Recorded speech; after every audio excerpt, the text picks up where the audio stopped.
আমার আজকের নিবেদন কবি শুভ দাশগুপ্তের লেখা সার্থক জনম।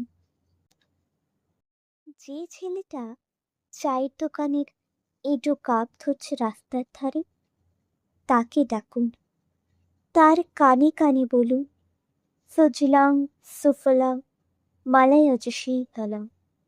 হ্যাঁ, বেশ সুন্দর করে বলুন।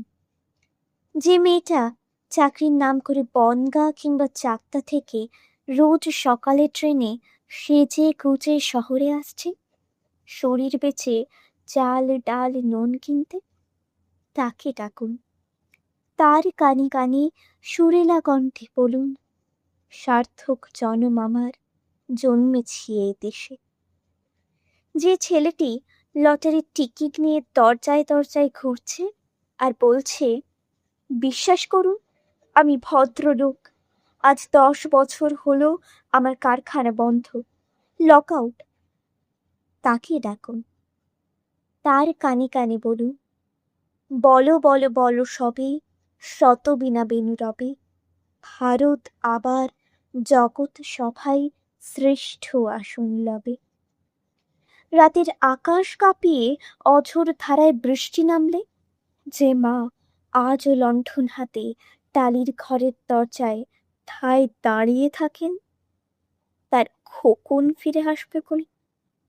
যে খোকনকে এমনই এক বর্ষায় উন্মত্ত রাতে কালো গাড়ির পুলিশ ডেকে নিয়ে গিয়েছিল, আর বরানগড়ের রাস্তায় ভোরের ঘুম ভাঙা কুকুর প্রথম দেখেছিল যার গুলিবিদ্ধ রক্তাক্ত লাশ, সেই মাকে ডাকুন, তার কানে কানে বলুন, हम बुलबुली है इसकी गुलिस्ता हमारा, सारे जहां से अच्छा হিন্দুস্তান হামারা।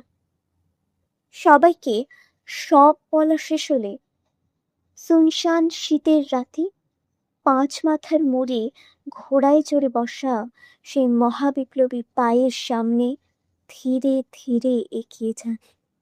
ফাঁকা রাস্তায় রাতের বাতাসে কান পাতুন, শুনতে পাবেন সেই বিপ্লবী পুরুষের বজ্রকণ্ঠ, আমি তোমাদের কাছে রক্ত চেয়েছিলাম তোমাদের স্বাধীনতা এনে দেব বলে, আমি পারিনি, কিন্তু আমি আমার সমস্ত জীবন উৎসর্গ করেছি। আর তোমরা তোমরা